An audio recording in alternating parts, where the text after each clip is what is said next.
അധ്യായം 56. ഞാൻ സാക്ഷാൽ മുന്തിരിവള്ളിയും എന്റെ പിതാവ് തോട്ടക്കാരനും ആകുന്നു. എന്നിൽ കായ്ക്കാത്ത കൊമ്പൊക്കെയും അവൻ നീക്കിക്കളയുന്നു, കായ്ക്കുന്നതൊക്കെയും അധികം ഫലം കായ്ക്കേണ്ടതിന് ചെത്തി വെടിപ്പാക്കുന്നു. ഞാൻ നിങ്ങളോട് സംസാരിച്ച വചനം നിമിത്തം നിങ്ങൾ ഇപ്പോൾ ശുദ്ധിയുള്ളവരാകുന്നു. എന്നിൽ വസിപ്പിൻ, ഞാൻ നിങ്ങളിലും വസിക്കും. കൊമ്പിന് മുന്തിരിവള്ളിയിൽ വസിച്ചിട്ടല്ലാതെ സ്വയമായി കായ്പാൻ കഴിയാത്തതുപോലെ എന്നിൽ വസിച്ചിട്ടല്ലാതെ നിങ്ങൾക്ക് കഴിയുകയില്ല. ഞാൻ മുന്തിരിവള്ളിയും നിങ്ങൾ കൊമ്പുകളും ആകുന്നു. ഒരുത്തൻ എന്നിലും ഞാൻ അവനിലും വസിക്കുന്നു എങ്കിൽ അവൻ വളരെ ഫലം കായ്ക്കും. എന്നെ പിരിഞ്ഞു നിങ്ങൾക്ക് ഒന്നും ചെയ്യുവാൻ കഴിയുകയില്ല. എന്നിൽ വസിക്കാത്തവനെ ഒരു കൊമ്പുപോലെ പുറത്തു കളഞ്ഞിട്ട് അവൻ ഉണങ്ങിപ്പോകുന്നു. ആ വക ചേർത്ത് തീയിൽ ഇടുന്നു, അത് വെന്തുപോകും. നിങ്ങൾ എന്നിലും എന്റെ വചനം നിങ്ങളിലും വസിച്ചാൽ നിങ്ങൾ ഇച്ഛിക്കുന്നത് എന്തെങ്കിലും അപേക്ഷിപ്പിൻ, അത് നിങ്ങൾക്കു കിട്ടും. നിങ്ങൾ വളരെ ഫലം കായ്ക്കുന്നതിനാൽ എന്റെ പിതാവ് മഹത്വപ്പെടുന്നു. അങ്ങനെ നിങ്ങൾ എന്റെ ശിഷ്യന്മാർ ആകും. പിതാവ് എന്നെ സ്നേഹിക്കുന്നതുപോലെ ഞാനും നിങ്ങളെ സ്നേഹിക്കുന്നു. എന്റെ സ്നേഹത്തിൽ വസിപ്പിൻ. ഞാൻ എന്റെ പിതാവിന്റെ കൽപ്പനകൾ പ്രമാണിച്ച് അവന്റെ സ്നേഹത്തിൽ വസിക്കുന്നതുപോലെ നിങ്ങൾ എന്റെ കൽപ്പനകൾ പ്രമാണിച്ചാൽ എന്റെ സ്നേഹത്തിൽ വസിക്കും. എന്റെ സന്തോഷം നിങ്ങളിൽ ഇരിപ്പാനും നിങ്ങളുടെ സന്തോഷം പൂർണ്ണമാകുവാനും ഞാൻ ഇത് നിങ്ങളോട് സംസാരിച്ചിരിക്കുന്നു.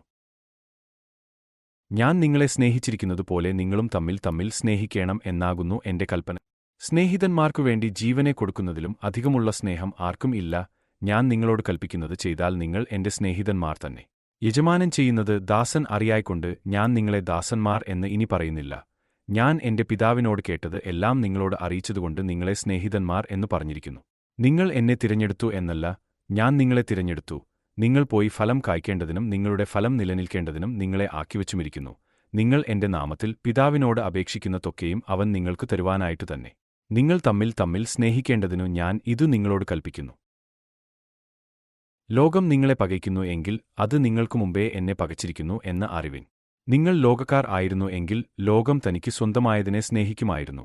എന്നാൽ നിങ്ങൾ ലോകക്കാരായിരിക്കാതെ ഞാൻ നിങ്ങളെ ലോകത്തിൽ നിന്നു തിരഞ്ഞെടുത്തതുകൊണ്ടു ലോകം നിങ്ങളെ പകയ്ക്കുന്നു.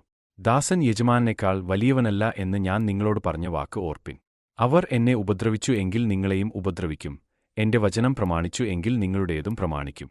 എങ്കിലും എന്നെ അയച്ചവനെ അവർ അറിയായ്കൊണ്ട് എന്റെ നാമം നിമിത്തം ഇതൊക്കെയും നിങ്ങളോട് ചെയ്യും. ഞാൻ വന്ന് അവരോട് സംസാരിക്കാതിരുന്നെങ്കിൽ അവർക്ക് പാപം ഇല്ലായിരുന്നു. ഇപ്പോഴോ അവരുടെ പാപത്തിന് ഒഴികഴിവില്ല. എന്നെ പകയ്ക്കുന്നവൻ എന്റെ പിതാവിനെയും പകയ്ക്കുന്നു. മറ്റാരും ചെയ്തിട്ടില്ലാത്ത പ്രവൃത്തികളെ ഞാൻ അവരുടെ ഇടയിൽ ചെയ്തിരുന്നില്ല എങ്കിൽ അവർക്ക് പാപം ഇല്ലായിരുന്നു. ഇപ്പോഴോ അവർ എന്നെയും എന്റെ പിതാവിനെയും കാൺകയും പകയ്ക്കുകയും ചെയ്തിരിക്കുന്നു. അവർ വെറുതെ എന്നെ പകച്ചു എന്ന് അവരുടെ ന്യായപ്രമാണത്തിൽ എഴുതിയിരിക്കുന്ന വചനം നിവൃത്തിയാകേണ്ടതിന് തന്നെ. ഞാൻ പിതാവിന്റെ അടുക്കൽ നിന്നു നിങ്ങൾക്ക് അയപ്പാനുള്ള കാര്യസ്ഥനായി പിതാവിന്റെ അടുക്കൽ നിന്നു പുറപ്പെടുന്ന സത്യാത്മാവ് വരുമ്പോൾ അവൻ എന്നെക്കുറിച്ച് സാക്ഷ്യം പറയും. നിങ്ങളും ആദിമുതൽ എന്നോടുകൂടെ ഇരിക്കൊണ്ടു സാക്ഷ്യം പറവിൻ. നിങ്ങൾ ഇടറിപ്പോകാതിരിപ്പാൻ ഞാൻ ഇത് നിങ്ങളോട് സംസാരിച്ചിരിക്കുന്നു.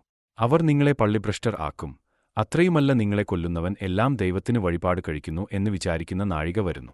അവർ പിതാവിനെയും എന്നെയും അറിയായ്കൊണ്ട് ഇങ്ങനെ ചെയ്യും. അതിന്റെ നാഴിക വരുമ്പോൾ ഞാൻ അത് നിങ്ങളോട് പറഞ്ഞിട്ടുണ്ടെന്നു നിങ്ങൾ ഓർക്കേണ്ടതിന് ഇത് നിങ്ങളോട് സംസാരിച്ചിരിക്കുന്നു. ആദിയിൽ ഇതു നിങ്ങളോട് പറയാഞ്ഞതു ഞാൻ നിങ്ങളോടുകൂടെ ഇരിക്കൊണ്ടത്രേ. ഇപ്പോഴോ ഞാൻ എന്നെ അയച്ചവന്റെ അടുക്കൽ പോകുന്നു. നീ എവിടെ പോകുന്നു എന്ന് നിങ്ങൾ ആരും എന്നോട് ചോദിക്കുന്നില്ല. എങ്കിലും ഇത് നിങ്ങളോട് സംസാരിക്കൊണ്ട് നിങ്ങളുടെ ഹൃദയത്തിൽ ദുഃഖം നിറഞ്ഞിരിക്കുന്നു. എന്നാൽ ഞാൻ നിങ്ങളോട് സത്യം പറയുന്നു, ഞാൻ പോകുന്നത് നിങ്ങൾക്ക് പ്രയോജനം. ഞാൻ പോകാഞ്ഞാൽ കാര്യസ്ഥൻ നിങ്ങളുടെ അടുക്കൽ വരികയില്ല. ഞാൻ പോയാൽ അവനെ നിങ്ങളുടെ അടുക്കൽ അയക്കും. അവൻ വന്നു പാപത്തെക്കുറിച്ചും നീതിയെക്കുറിച്ചും ന്യായവിധിയെക്കുറിച്ചും ലോകത്തിന് ബോധം വരുത്തും. അവർ എന്നിൽ വിശ്വസിക്കായ്കൊണ്ട് പാപത്തെക്കുറിച്ചും ഞാൻ പിതാവിന്റെ അടുക്കൽ പോകുകയും നിങ്ങൾ ഇനി എന്നെ കാണാതിരിക്കുകയും ചെയ്യുന്നതുകൊണ്ട് നീതിയെക്കുറിച്ചും ഈ ലോകത്തിന്റെ പ്രഭു വിധിക്കപ്പെട്ടിരിക്കൊണ്ടു ന്യായവിധിയെക്കുറിച്ചും തന്നെ. ഇനിയും വളരെ നിങ്ങളോട് പറവാനുണ്ട്, എന്നാൽ നിങ്ങൾക്ക് ഇപ്പോൾ വഹിപ്പാൻ കഴിവില്ല. സത്യത്തിന്റെ ആത്മാവ് വരുമ്പോഴോ അവൻ നിങ്ങളെ സകല സത്യത്തിലും വഴിനടത്തും. അവൻ സ്വയമായി സംസാരിക്കാതെ താൻ കേൾക്കുന്നത് സംസാരിക്കുകയും വരുവാനുള്ളത് നിങ്ങൾക്ക് അറിയിച്ചു തരികയും ചെയ്യും. അവൻ എനിക്കുള്ളതിൽ നിന്ന് എടുത്ത് നിങ്ങൾക്ക് അറിയിച്ചു തരുന്നതുകൊണ്ട് എന്നെ മഹത്വപ്പെടുത്തും. പിതാവിനുള്ളതൊക്കെയും എനിക്കുള്ളത്. അതുകൊണ്ടത്രേ അവൻ എനിക്കുള്ളതിൽ നിന്ന് എടുത്തു നിങ്ങൾക്ക് അറിയിച്ചു തരും എന്ന് ഞാൻ പറഞ്ഞത്. കുറഞ്ഞോന്നു കഴിഞ്ഞിട്ടു നിങ്ങൾ എന്നെ കാണുകയില്ല, പിന്നെയും കുറഞ്ഞോന്നു കഴിഞ്ഞിട്ടു നിങ്ങൾ എന്നെ കാണും. അവന്റെ ശിഷ്യന്മാരിൽ ചിലർ കുറഞ്ഞോന്നു കഴിഞ്ഞിട്ടു നിങ്ങൾ എന്നെ കാണുകയില്ല, പിന്നെയും കുറഞ്ഞോന്നു കഴിഞ്ഞിട്ടു നിങ്ങൾ എന്നെ കാണും എന്നും പിതാവിന്റെ അടുക്കൽ പോകുന്നു എന്നും അവൻ നമ്മോട് ഈ പറയുന്നത് എന്ത് എന്ന് തമ്മിൽ ചോദിച്ചു. കുറഞ്ഞോന്ന് എന്ന് ഈ പറയുന്നത് എന്താകുന്നു? അവൻ എന്തു സംസാരിക്കുന്നു എന്ന് നാം അറിയുന്നില്ല എന്നും അവർ പറഞ്ഞു. അവർ തന്നോട് ചോദിപ്പാൻ ആഗ്രഹിക്കുന്നു എന്ന് അറിഞ്ഞു യേശു അവരോട് പറഞ്ഞത്, കുറഞ്ഞോന്നു കഴിഞ്ഞിട്ട് എന്നെ കാണുകയില്ല, പിന്നെയും കുറഞ്ഞോന്നു കഴിഞ്ഞിട്ട് എന്നെ കാണും എന്ന് ഞാൻ പറകയാൽ നിങ്ങൾ തമ്മിൽ തമ്മിൽ ചോദിക്കുന്നുവോ? ആമേൻ, ആമേൻ, ഞാൻ നിങ്ങളോട് പറയുന്നു, നിങ്ങൾ കരഞ്ഞു വിലപിക്കും, ലോകമോ സന്തോഷിക്കും. നിങ്ങൾ ദുഃഖിക്കും, എന്നാൽ നിങ്ങളുടെ ദുഃഖം സന്തോഷമായിത്തീരും. സ്ത്രീ പ്രസവിക്കുമ്പോൾ തന്റെ നാഴിക വന്നതുകൊണ്ട് അവൾക്ക് ദുഃഖമുണ്ട്. കുഞ്ഞിനെ പ്രസവിച്ച ശേഷമോ ഒരു മനുഷ്യൻ ലോകത്തിലേക്ക് പിറന്നിരിക്കുന്ന സന്തോഷം നിമിത്തം അവൾ തന്റെ കഷ്ടം പിന്നെ ഓർക്കുന്നില്ല. നിങ്ങൾക്കും ഇപ്പോൾ ദുഃഖം ഉണ്ട് എങ്കിലും ഞാൻ പിന്നെയും നിങ്ങളെ കാണും. നിങ്ങളുടെ ഹൃദയം സന്തോഷിക്കും. നിങ്ങളുടെ സന്തോഷം ആരും നിങ്ങളിൽ നിന്ന് എടുത്തുകളകയില്ല. അന്നു നിങ്ങൾ എന്നോട് ഒന്നും ചോദിക്കയില്ല. ആമേൻ, ആമേൻ, ഞാൻ നിങ്ങളോട് പറയുന്നു, നിങ്ങൾ പിതാവിനോട് അപേക്ഷിക്കുന്നതൊക്കെയും അവൻ എന്റെ നാമത്തിൽ നിങ്ങൾക്കു തരും. ഇന്നുവരെ നിങ്ങൾ എന്റെ നാമത്തിൽ ഒന്നും അപേക്ഷിച്ചിട്ടില്ല.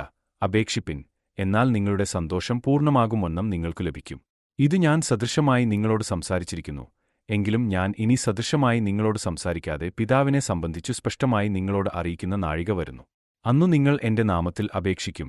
ഞാൻ നിങ്ങൾക്കുവേണ്ടി പിതാവിനോട് അപേക്ഷിക്കും എന്ന് ഞാൻ പറയുന്നില്ല. നിങ്ങൾ എന്നെ സ്നേഹിച്ചു. ഞാൻ പിതാവിന്റെ അടുക്കൽ നിന്ന് വന്നിരിക്കുന്നു എന്ന് വിശ്വസിച്ചിരിക്കൊണ്ട് പിതാവ് താനും നിങ്ങളെ സ്നേഹിക്കുന്നു. ഞാൻ പിതാവിന്റെ അടുക്കൽ നിന്ന് പുറപ്പെട്ടു ലോകത്തിൽ വന്നിരിക്കുന്നു. പിന്നെയും ലോകത്തെ വിട്ടു പിതാവിന്റെ അടുക്കൽ പോകുന്നു. അതിന് അവന്റെ ശിഷ്യന്മാർ, ഇപ്പോൾ നീ സാദൃശ്യം ഒന്നും പറയാതെ സ്പഷ്ടമായി സംസാരിക്കുന്നു. നീ സകലവും അറിയുന്നു എന്നും ആരും നിന്നോട് ചോദിപ്പാൻ നിനക്ക് ആവശ്യം ഇല്ല എന്നും ഞങ്ങൾ ഇപ്പോൾ അറിയുന്നു. ഇതിനാൽ നീ ദൈവത്തിന്റെ അടുക്കൽ നിന്ന് വന്നിരിക്കുന്നു എന്ന് ഞങ്ങൾ വിശ്വസിക്കുന്നു എന്ന് പറഞ്ഞു. യേശു അവരോട്, ഇപ്പോൾ നിങ്ങൾ വിശ്വസിക്കുന്നുവോ? നിങ്ങൾ ഓരോരുത്തൻ താന്താന്റെ സ്വന്തത്തിലേക്ക് ചിതറിപ്പോകുകയും എന്നെ ഏകനായി വിടുകയും ചെയ്യുന്ന നാഴിക വരുന്നു, വന്നുമിരിക്കുന്നു. പിതാവ് എന്നോടുകൂടെ ഉള്ളതുകൊണ്ടു ഞാൻ ഏകനല്ലതാനും.